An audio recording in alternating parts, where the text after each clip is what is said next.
وأحسن منك لم تر قط عيني وأجمل منك لم تلد النساء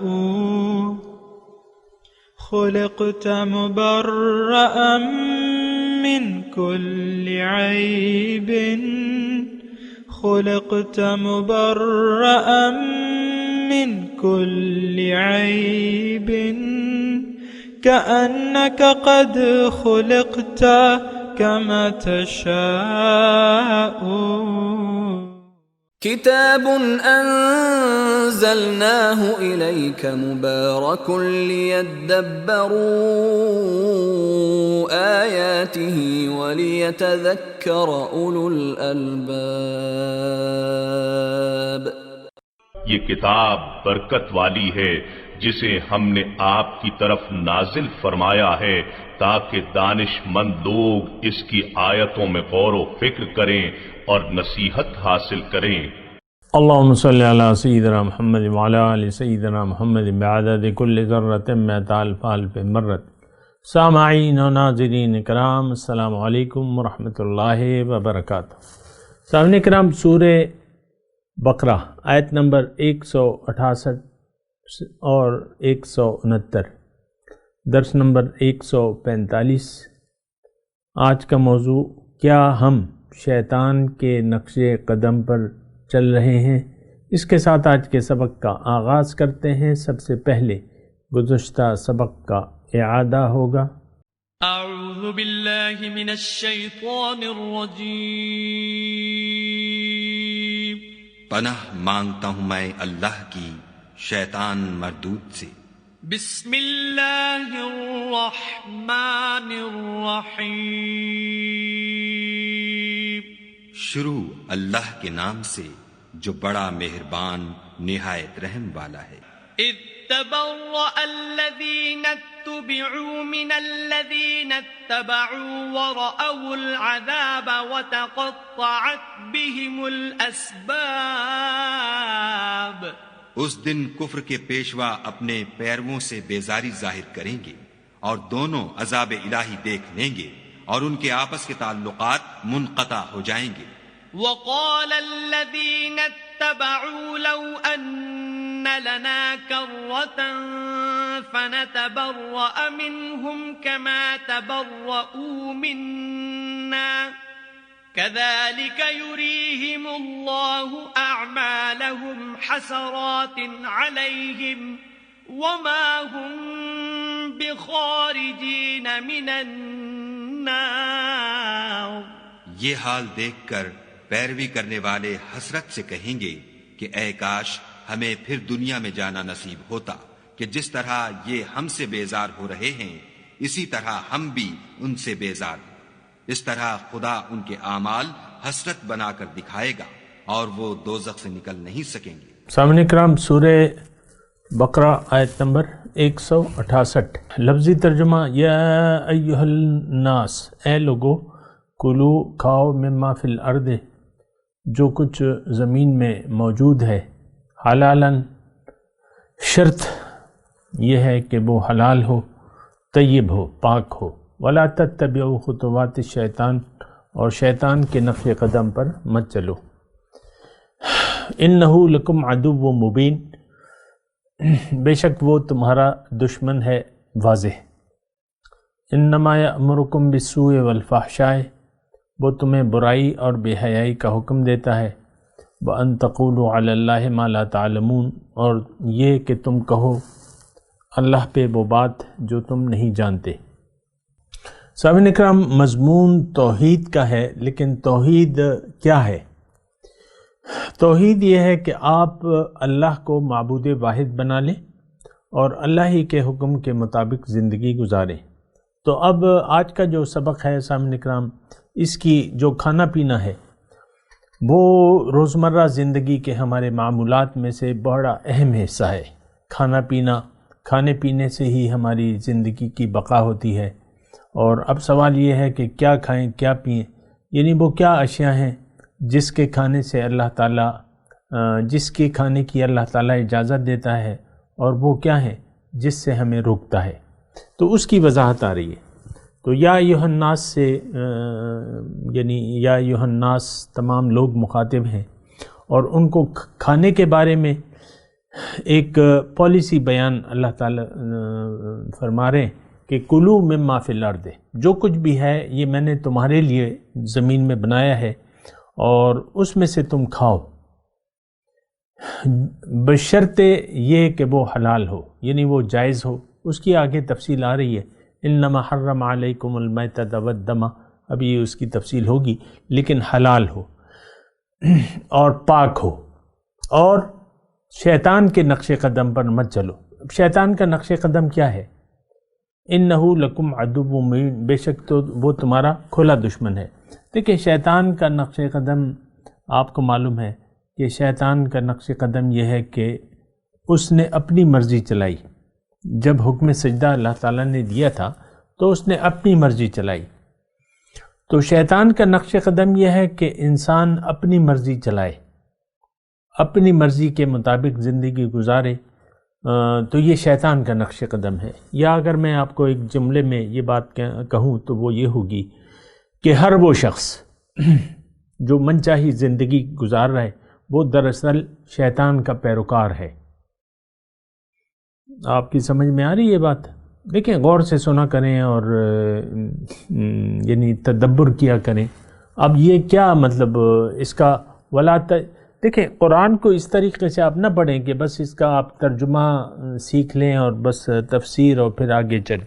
نہیں، یہ تو عملی پروگرام ہے اور اس میں ہدایت ہے ہمارے لیے، میرے لیے اور آپ کے لیے، اور اس سے ہم نے نصیحت حاصل کرنی ہے. اور دوسرے یہ کہ یہ اللہ تعالیٰ کی مرضی ہمیں بتاتا ہے. اور دیکھیں انسان کو، یہ بھی میں آپ کو وضاحت کر چکا ہوں کہ اللہ تعالیٰ نے جس مقصد کے لیے انسان کو پیدا کیا ہے تو اس کا وہ کام اسی صورت ہو سکتا ہے کہ جب یہ اللہ کی مرضی سے زندگی گزارے. لیکن اگر اب اپنی مرضی سے زندگی گزارنے لگے تو پھر تو یہ شیطان کا نقش قدم ہو گیا. اور واضح حکم ہے وَلَا تَتَّبِعُوا خُطُوَاتِ الشَّيْطَانِ، شیطان کے نقش قدم کی پیروی مت کرو. اِنَّهُ لَكُمْ عَدُوٌّ مُبِينٌ، وہ تمہارا کھلا دشمن ہے.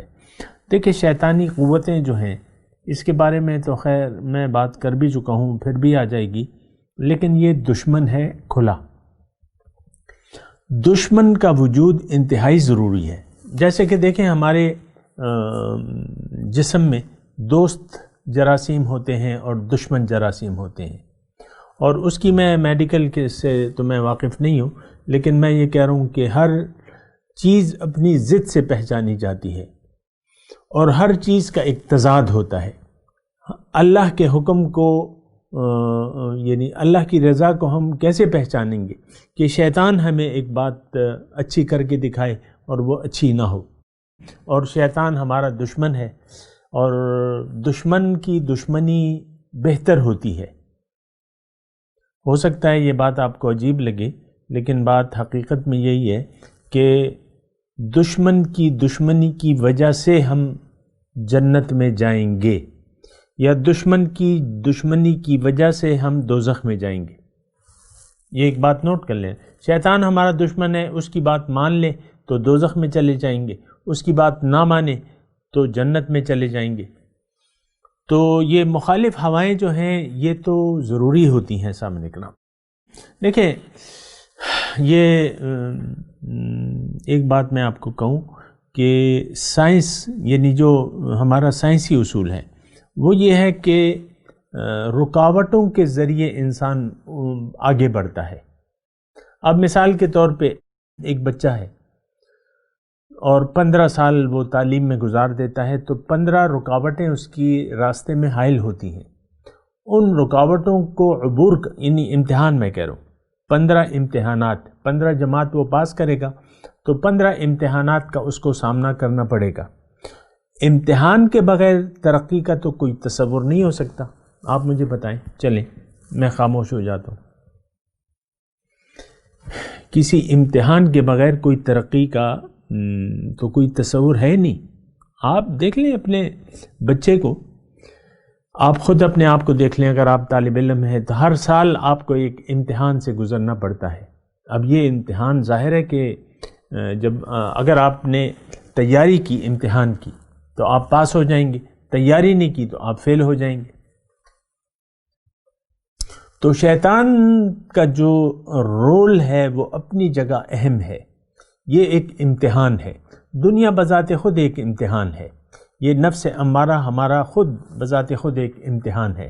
اللہ تعالیٰ نے ہمیں پیدا کیا وَنَفْسٍ وَمَا سَوَّاهَا فَأَلْهَمَهَا فُجُورَهَا وَتَقْوَاهَا، یعنی ہمیں نیکی بدی سمجھا دی گئی ہے۔ تو امتحان کی میں بات کر رہا ہوں، دیکھیں میں عدو مبین پہ بات کر رہا ہوں، وَلَا تَتَّبِعُوا خُطُوَاتِ الشَّيْطَان پہ میں بات کر رہا ہوں۔ شیطان کا وجود ہماری کامیابی کے لیے ضروری ہے، رکاوٹ نہ ہو کسی چیز میں تو آپ کی ترقی تو مسدود ہو جائے گی۔ حضرت علی رضی اللہ تعالیٰ عنہ فرماتے ہیں کہ میں نے اپنے رب کو پہچانا اپنے ارادوں کے منسوخ ہونے کی وجہ سے، یعنی میں نے اپنے رب کی مرضی کو پہچان لیا جب میرے ارادے جو ہیں وہ ناکام ہوتے گئے، فیل ہوتے گئے۔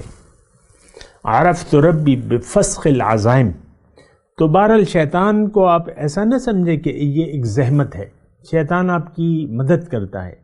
آپ جب بھی نیک کام کا ارادہ کرتے ہیں وہ رکاوٹ ڈالتا ہے، تو آپ کو معلوم ہونا چاہیے کہ یہ تو میرا دشمن ہے، لہٰذا دشمن کے کہنے میں آپ کو نہیں آنا چاہیے۔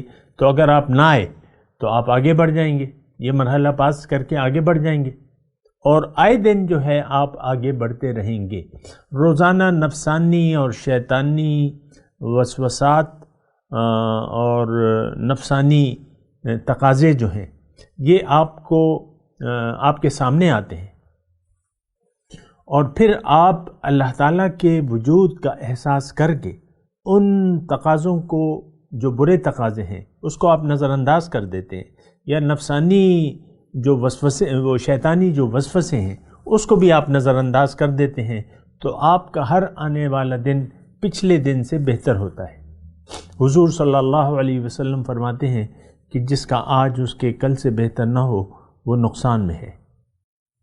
تو یہی بات تو میں بھی آپ کو کوشش کر رہا ہوں خود بھی سمجھنے کی اور آپ کو بھی سمجھانے کی کہ یہ نفسانی تقاضے جو ہیں جو برے ہیں، یا جو شیطانی وسوسے ہیں وہ تو سارے برے ہیں۔ شیطانی وسوسے، شیطان تو آپ کو کوئی نیکی کا حکم تو نہیں دیتا، ہاں جو نفسانی اور جسمانی تقاضے ہیں اس میں آپ کو چھانٹ پھٹک کرنی ہوگی۔ مثال کے طور پہ کھانے کی چاہت ہے آپ کو، کھا لیں، پینے کی چاہت ہے، پی لیں، سونے آرام کی ضرورت ہے، یہ سارے نفس اور جسم یعنی جسمانی جو تقاضے ہیں اس میں بعض جو ہیں وہ اس کی میں ابھی تفصیل نہیں کر رہا، لیکن پھر اس میں آپ نے فیصلہ کرنا ہے کہ کون سا تقاضا جو ہے وہ رضائے الہی کے خلاف ہے اور کون سا تقاضا جو ہے وہ رضائے الہی کے مطابق ہے۔ تو لیکن یہاں تو شیطان کا تذکرہ ہے، وَلَا تَتَّبِعُوا خُطُوَاتِ الشَّيْطَان، شیطان کے نقش قدم کی پیروی نہیں کرنا۔ لیکن میں عام طور پہ ویسے ہی آپس میں اور آپ بات کر رہے ہیں نا کہ یہ بات، اس بات کا ہم خیال ہی نہیں رکھتے، اور شیطان کے نقش قدم پر چل لیتے ہیں۔ شیطان کا نقش قدم میں نے آپ کو بتایا کہ اللہ کے حکم کی نافرمانی، انما ابھی آتا ہے نا، انما یأمرکم بالفحشاء والمنکر، آگے مضمون ہے نا، انما یأمرکم بالفحشاء پڑھ بھی لیتے ہیں، بے شک وہ تمہیں حکم دیتا ہے برائی کا، والفحشاء بے حیائی کا، اور تم کہو اللہ پہ جو تم نہیں جانتے۔ اب اس کو تھوڑا سا دیکھنا ہوگا، یعنی کس چیز پہ شیطان ہمیں اکساتا ہے؟ ایک تو برائی ہے اور بے حیائی ہے، یہ دونوں تقریباً مطلب ملتی جلتی ہیں آپس میں۔ تو بہرحال برائی کیا ہے؟ ہر وہ کام جسے اللہ تعالیٰ نے منع کیا ہے، اور فحشاء بے حیائی یعنی اللہ تعالیٰ کے احکامات کی نافرمانی، اس کی خلاف ورزی، یہ بے حیائی ہے۔ دیکھیں فحشاء بے حیائی کو ہم نے محدود معنی دے کے اس سے فارغ ہو گئے. نہیں، بے حیائی کو اگر یعنی حیا، بے حیائی کا متضاد جو ہے وہ حیا ہے. حیا، حضور صلی اللہ علیہ وسلم فرماتے ہیں کہ اذا ترکت الحیا فافعل ما شئت، او کما قال، کہ اگر تم نے حیا کو ترک کر دیا، الحیاء نصف الایمان، حیا نصف ایمان ہے. تھوڑا سا متوجہ ہوں میری طرف، بہت اہم بات میں کرنے جا رہا ہوں. میں دوبارہ یہ سارا مضمون کہتا ہوں کہ بے حیائی کو ہم نے ایک محدود معنی دے دیا ہے اور اس کو ایک خانے میں بند کر دیا. نہیں، بے حیائی کا ایک وسیع معنی ہے. اصل بے حیائی کیا ہے، حیا کیا ہے اور بے حیائی کیا ہے، اس کو ذرا سمجھنے کی کوشش کریں. دیکھیں، حیا اور بے حیا کیا ہے کہ آپ اللہ کے وجود کا احساس رکھیں، اس کے احکامات کا پاس رکھیں، اللہ کے وجود کا احساس، اور پھر جو اس کی رضا ہے، رضا الہی، اس کا آپ خیال رکھیں اور اپنا وقت بڑا احتیاط سے گزاریں، اپنی حدود میں رہیں. ہماری حدود کیا ہیں؟ بندگی رب ہماری حد ہے، لیکن اللہ کی نظر اور حدوں کو کراس کرنا یہ ہے کہ آپ اللہ کے وجود کا احساس نہ رکھیں اور اس کے احکامات کا پاس نہ رکھیں. یہ بے حیائی ہے. دوبارہ میں یہ مضمون بتا دیتا ہوں اور ذرا مزید آہستگی سے میں بولتا ہوں تاکہ آپ تھوڑا سا اس کو ذہن میں بٹھا لیں. دیکھیں، حیا کا مفہوم یہ ہے کہ ایک تو اللہ تعالیٰ کے جو ذات ہے، مالکم لا ترجون للہ وقارا، کیا ہوا تمہیں کہ اللہ کے وقار کا تم خیال نہیں رکھتے؟ اللہ تعالیٰ دیکھیں موجود ہے کہ نہیں ہے. اس وقت میرے اور آپ کے درمیان تو اللہ تعالیٰ ہی کی ذات ہے. میں یہاں اسٹوڈیو میں اکیلا ہوں، آپ میرے سامنے ہیں، اور بیچ میں اللہ کی ذات ہے. تو یہ یعنی میں آپ سے بات کر رہا ہوں، لیکن میں اس احساس کے ساتھ اگر بات کروں کہ میرا اللہ مجھے حاضر ناظر ہے، میرے ہر کہنے کو سن رہا ہے، میرے دل کے ارادوں سے وہ واقف ہے، میری نیت سے وہ واقف ہے. اب یہ جو ہے، یعنی اسی طرح آپ اگر دیکھیں اپنی زندگی میں اس کو لاگو کریں کہ میں جو زندگی گزار رہا ہوں یا رہی ہوں، جو وقت بھی گزار رہا ہوں، یا خاتون خانہ ہیں اپنے شوہر کے ساتھ بات کر رہی ہیں، تو اس میں وہ اللہ تعالیٰ کے وجود کا احساس کریں. بات دیکھیں، ہم تو بے حیائی کی حدود ہم نے کراس کر لی ہیں. اللہ کے وجود کا احساس نہیں ہے، پھر اللہ تعالیٰ کے احکامات کا پاس نہیں ہے. اب یہ تو بے حیائی ہے، اور یہ کام جو ہے اس پہ ہمیں شیطان اکساتا ہے. شیطان کا کام یہ ہے کہ وہ ہمیں اللہ کے راستے سے ہٹا دے. اللہ کا راستہ دین اسلام ہے، لیکن دین عام طور پہ آپ دیکھیں کہ دین اسلام کی تو ہم پابندی کرنا ہی نہیں چاہتے. جو شریعت مطہرہ ہے، جو حضور صلی اللہ علیہ وسلم کی تعلیمات ہیں، یا ان کا جو اسوہ حسنہ ہے، اس کا ہمیں خیال ہی نہیں ہے. اب یہ سارا کام تو شیطان اپنا کام کر رہا ہے، وہ تو ہمارا کھلا دشمن ہے، وہ ہمیں نہیں چھوڑے گا. لیکن میں نے آپ کو یہ کہا ہے کہ شیطان ہمارا مددگار بھی ہے. یہ مضمون میں نے پہلے ادا کر دیا، دوبارہ میں نہیں کہہ رہا، وہ بات دوبارہ سن لیں. تو بے حیائی کی اس وقت میں بات کر رہا ہوں. تو ہمارا معاشرہ جو ہے اس وقت بے حیائی کی تمام حدود کراس کر چکا ہے. اس کو نہ اللہ تعالیٰ کے وجود کا احساس ہے، نہ اللہ تعالیٰ کی مرضی، اس کی رضا، اس کے احکامات کا پاس ہے. آپ دیکھ لیں، میڈیا کو آپ اپنے دیکھ لیں، آپ اس معاشرے کے ہجوم کو دیکھ لیں. ہر ایک گھر میں بیٹھی ہوئی خاتون خانہ جو ہے وہ ہاتھ میں لے کے قرآن بھی پڑھتی ہے اور ساتھ شوہر کو اپنی جوتوں کی نوک پہ رکھتی ہے. مثال کے طور پہ عرض کر رہا ہوں، یہ میاں بھی ہو سکتا ہے کہ وہ بیوی کو حقیر جانے اور اس کو مارے پیٹے، گالیاں دے، سختی کرے. یہ ایسا ہوتا ہے، شوہر تشدد کرتے ہیں. میں تو یہ نہیں کہہ رہا کہ صرف لیکن خاتون خانہ ہے یا اس کا میاں ہے، یہ دونوں بے حیائی کے کاموں میں مصروف ہیں اور بے حیائی میں نے آپ کو بتایا، دوبارہ بتاتا ہوں، بے حیائی یہ ہے، اصل بے حیائی یہ ہے کہ آپ اللہ تعالیٰ کی زندگی گزارتے ہوئے اللہ کے وجود کو بھول جائیں، اس کا احساس ہی نہ کریں. پھر اللہ تعالیٰ نے آپ کی کامیابی کے لیے جو آپ کو راہ مستقیم دکھائی ہے اس کا بھی آپ پاس نہ کریں، خیال نہ کریں. دیکھیں ہمارا ہر کام جو ہے حد سے بڑا ہوا ہے، اور یہ ایک بہت بڑی خرابی ہے سامنے کرم، ہم میں بہت بڑی خرابی. ہر کام ہمارا حد سے بڑا ہوا ہے. اس کی وجہ تو خیر میں آپ کو بتاتا بھی رہتا ہوں، بتاتا رہوں گا، آج پھر بتا رہا ہوں. اس کی وجہ یہ ہے کہ ہم نے اپنا منزل کا انتخاب میں دھوکہ کھا لیا ہے. منزل ہماری اللہ تھی، آخرت کی کامیابی تھی. ہم نے دنیا کو اپنی کامیابی کی منزل قرار دے دیا ہے. دنیا عیش و آرام. اب بیوی مثال کے طور پہ خاتون خانہ شوہر کا ہمیشہ ناشکری کرتی رہتی ہیں. یہ تو حضور صلی اللہ علیہ وسلم کے الفاظ میں وَتُكَفِّرْنَ الْعَشِيرَ. حضور فرما رہے تھے، ایک جگہ خواتین کا وہ تھا کہ تو حضور نے فرمایا کہ میں نے تم میں سے اکثر کو آگ میں دیکھا ہے. تو انہوں نے پوچھا کیوں؟ تو حضور نے جو باتیں کی اس میں ایک یہ تھی کہ تم خاوند کی ناشکری کرتی ہو. اب خاوند تو مطلب یہ ہر ایک کے پاس تو قارون کا خزانہ نہیں ہے. مثال کے طور پہ عرض کر رہا ہوں، یا اللہ تعالیٰ نے تو مخلوقات میں رزق تقسیم کر دیے، کسی کو کم، کسی کو زیادہ، کسی کو بے شمار. لیکن جس کے پاس نپا تولا رزق ہے تو یہ تو ساری آزمائش ہے. جس کے پاس بھی جو کچھ بھی ہے وہ اس کے لیے آزمائش ہے. تو اب خاتون خانہ ہے، اس کو تو پتہ نہیں کہ میرا میاں جو ہے کماتا کیسے ہے. اس کو کہتے بس اس کا یہ خیال ہے کہ اس کا کاروبار ہے اور بس کاروبار میں سے لاکھوں آنے چاہیے مہینے پہ، اور مجھے ہر مہینے جوڑا بنا کے دیں، یا سال میں ایک مرتبہ کوئی زیور بنا کے دیں. مثال کے طور پہ عرض کر رہا ہوں. اور یعنی ان کے اپنے خیالات ہوتے ہیں کہ میں عیش و آرام سے زندگی گزاروں. تو شوہر اپنی کوشش تو کرتا ہے، لیکن عموماً عام طور پہ عورتیں جو ہیں وہ ناشکری ہوتی ہیں. یہ تو میں حضور صلی اللہ علیہ وسلم کے الفاظ کہہ رہا ہوں، کوئی مطلب میں اپنی افتراء نہیں کر رہا.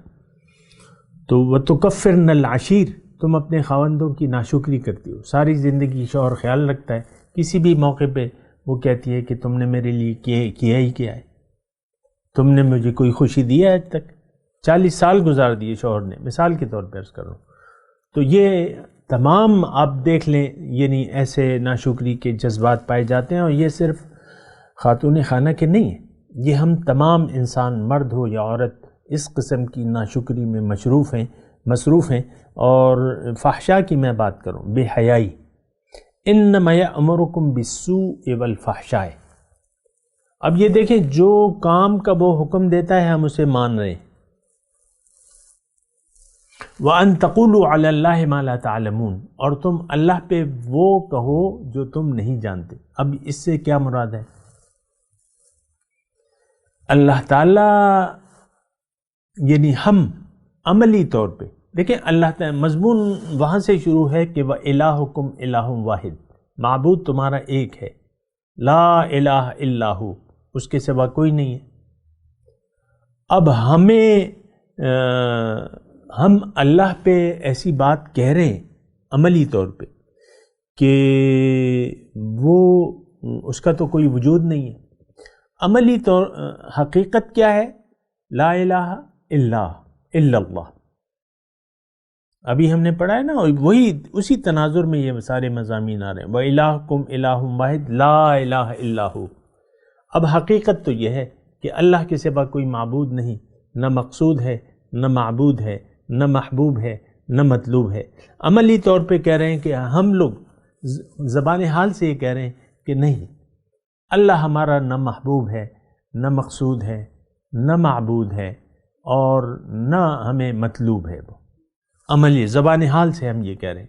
ہمیں اللہ نہیں چاہیے، نہ اللہ کا قرب چاہیے، نہ اللہ کا دیدار چاہیے، نہ اللہ تعالیٰ کا ملاقات چاہیے. زبان حال سے دیکھیں، ہم تیاری نہیں کر رہے نا اللہ کی ملاقات کے لیے. تو کوئی تیاری نہیں کر رہا، کوئی اپنے روز و شب اللہ کی ملاقات کے لیے تو نہیں گزار رہا. یہ تو کہہ رہا ہے کہ بھئی آنے والے وقت میں اچھا ہوگا، مستقبل اسی دنیا کو ہم نے اپنا مستقبل قرار دے دیا ہے، اور ہر شخص یہ انتظار میں ہے کہ کب چھپر پٹے گا اور مجھ پہ دنیا کی بارش ہوگی، اپنے اپنے خیال سے کہ اچھے وقت بھی آئیں گے، چلو اچھا وقت، کبھی تو اللہ تعالیٰ اچھا وقت لائے گا، یہ ہمارے خیالات ہوتے ہیں، کبھی تو چھپر پھاڑ کے ہمیں ملے گا۔ بہرحال میں آپ کو یہ کہہ رہا ہوں کہ ہم زبان حال سے یہ کہہ رہے ہیں کہ اللہ نہ ہمارا مقصود ہے، ہم اللہ کو مقصود ہے، ہم نے تو دنیا کو بنا لیا ہے مقصود ہے، دنیا کی کامیابی کو اصل ہم سمجھتے ہیں، نہ اللہ ہمیں محبوب ہے۔ ہمیں تو یہ جو ہمارے ارد گرد جو لوگ رہ رہے ہیں، یہ بیوی ہے، یہ شوہر ہے، یہ میری اپنی ذات ہے، یہ میرے بچے ہیں، بیٹی ہے، بیٹا ہے، اور یہ میرا گھر ہے، اور یہ میرا گھر، یہ چیزیں اس کو محبوب ہیں، وہ جو کچھ بھی ہیں وہ اللہ تعالیٰ نے بیان کی۔ زُیِّنَ لِلنَّاسِ حُبُّ الشَّهَوَاتِ مِنَ النِّسَاءِ وَالْبَنِينَ وغیرہ، تو اس پہ ہمارا دل آ گیا ہے، تو ہم نے دل تو دے دیا ہے دنیا کو، اور دنیا ہی ہمیں محبوب بھی ہے اور مقصود بھی ہے اور مطلوب بھی ہے۔ تو پھر ہم اب دیکھیں جو مقصود ہے وہی آپ کا معبود ہوگا، اسی کا آپ خیال رکھیں گے اور وہی آپ کی ترجیح ہوگی جو آپ کا مقصود ہوگا۔ اب دنیا ہمارا مقصود حیات بن گئی ہے، تو اب یہ ہے کہ ہم وہ بات کہہ رہے ہیں جو ہم نہیں جانتے، ہمیں یہ نہیں معلوم کہ مقصود و معبود اللہ ہے، یہ ہم نہیں جانتے۔ دیکھیں عام، یہ ایک میں عام بات کر رہا ہوں، ہمیں یہ نہیں معلوم کہ ہمارا مقصود حیات، محبوب واحد، مطلوب واحد اللہ کی ذات ہے، یہ کوئی بھی نہیں جانتا۔ کسی سے بھی آپ راہ چلتے پوچھ لیں یا اس کی عام زندگی کو دیکھیں تو دنیا ہی اسے محبوب بھی ہوگی، مطلوب بھی ہوگی اور مقصود بھی ہوگی۔ آپ اپنے گرد، اپنے خاندان میں دیکھ لیں، اپنے چھوٹے بڑوں کو دیکھ لیں، بس دنیا ہی کے گرد ان کی نگاہیں گھوم رہی ہیں کہ دنیا، دنیا، ہائے دنیا، ہائے دنیا، ہائے دنیا۔ اور یہ ہم وہ بات کر رہے ہیں جو ہم نہیں جانتے، یعنی یہ حقیقت نہیں ہے، جو ہم سوچ رہے ہیں وہ حقیقت نہیں ہے، یہ غلط ہے۔ حق کیا ہے، سچ کیا ہے کہ اللہ ہماری منزل ہے، اللہ ہی ہمارا مقصود ہے، وہی ہمارا محبوب ہے اور وہی ہمارا مطلوب ہے۔ تو اب یہ ساری جو آیت نمبر 169 ہے، یہ سب ہم پر فٹ آتی ہے، یعنی وہ شیطان، اللہ تعالیٰ فرما رہا ہے لا تتبعوا خطوات الشیطان، شیطان کے نقش قدم پر نہ چلو، کیونکہ وہ تو تمہیں برائی اور بے حیائی کا حکم دیتا ہے، اور وہ یہ کہتا ہے کہ تم وہ بات کہو اللہ کے بارے میں جو تم نہیں جانتے، اور وہ میں نے آپ کو بتایا کہ ہم کیا کہہ رہے ہیں زبان حال سے۔ زبان حال سے ہم یہ کہہ رہے ہیں کہ ہمیں تو اللہ تعالیٰ تو نظر ہی نہیں آ رہا، ہم کیسے اس کو اپنا مقصود بنا لیں، محبوب بنا لیں، بس ہم نے تو دنیا کو بنا لیا ہے مقصود، مطلوب اور محبوب، بس دنیا ہی کے پیچھے چلے جا رہے ہیں۔ تو یہ بات غلط ہے سامعین کرام، آپ کو سوچنا ہوگا، مجھے بھی سوچنا ہوگا کہ ہم نے جانا کہاں ہے اور جا کس طرف رہے ہیں۔ ہم شیطان کا کہنا مان رہے ہیں اور شیطان کے نقش قدم پر چل رہے ہیں۔ شیطان کا نقش قدم کیا ہے؟ اللہ کی نافرمانی، بس، اور تو کوئی اس کا نقش قدم نہیں تھا۔ اسی نافرمانی کی وجہ سے وہ ذلیل و خوار ہوا، مردود ہو گیا، جہنمی ہو گیا، اور ہم بھی اسی کے پیچھے چل پڑے ہیں۔ تو بہرحال سوچنا ہوگا۔ میں تلاوت کرتا ہوں، میرے ساتھ دہرائیے۔ اعوذ باللہ من الشیطان الرجیم، بسم اللہ الرحمن الرحیم۔ یا ایہا الناس کلوا مما فی الارض حلالا طیبا ولا تتبعوا خطوات الشیطان انہ لکم عدو مبین انما یأمرکم بالسوء والفحشاء وَأَن تَقُولُوا عَلَى اللَّهِ مَا لَا تَعْلَمُونَ۔ ترجمہ سنا دیں۔ یا ایہا الناس، اے لوگو، کلو مما فی الارض حلالا طیبا، کھاؤ اس میں سے جو زمین میں ہے حلال اور طیب، ولا تتبعوا خطوات الشیطان، اور شیطان کے نقش قدم کی پیروی نہ کرو، انہ لکم عدو مبین، بے شک وہ تمہارا دشمن ہے کھلا، انما یأمرکم بالسوء والفحشاء، بے شک وہ تمہیں حکم دیتا ہے برائی کا اور بے حیائی کا، وَأَن تَقُولُوا عَلَى اللَّهِ مَا لَا تَعْلَمُونَ، اور یہ کہ تم وہ بات کہو اللہ کے لیے جو تم نہیں جانتے۔ اب ان آیت کی تلاوت اور ترجمہ۔ اعوذ باللہ من الشیطان الرجیم، پناہ مانگتا ہوں میں اللہ کی شیطان مردود سے۔ بسم اللہ الرحمن الرحیم، شروع اللہ کے نام سے جو بڑا مہربان نہایت رحم والا ہے۔ یا ایہا الناس کلوا مما فی الارض حلالا طیبا ولا تتبعوا خطوات الشیطان انہ لکم عدو مبین۔ لوگو، جو چیزیں زمین میں حلال طیب ہیں وہ کھاؤ، اور شیطان کے قدموں پر نہ چلو، وہ تمہارا کھلا دشمن ہے۔ انما یأمرکم بالسوء والفحشاء وان تقولوا علی اللہ ما لا تعلمون، وہ تم کو برائی اور بے حیائی ہی کے کام کرنے کو کہتا ہے، اور یہ بھی کہ خدا کی نسبت ایسی باتیں کہو جن کا تمہیں کچھ بھی علم نہیں۔ اس کے ساتھ ہی سامعین کرام، آج کے درس کا وقت اختتام کو پہنچا۔ انشاءاللہ اگلے درس میں ملاقات ہوگی۔ وآخر دعوانا ان الحمد للہ رب العالمین، والسلام علیکم ورحمۃ اللہ وبرکاتہ۔ مولایا صلی وسلم دائما ابدا على حبیبک خیر الخلق کلهم۔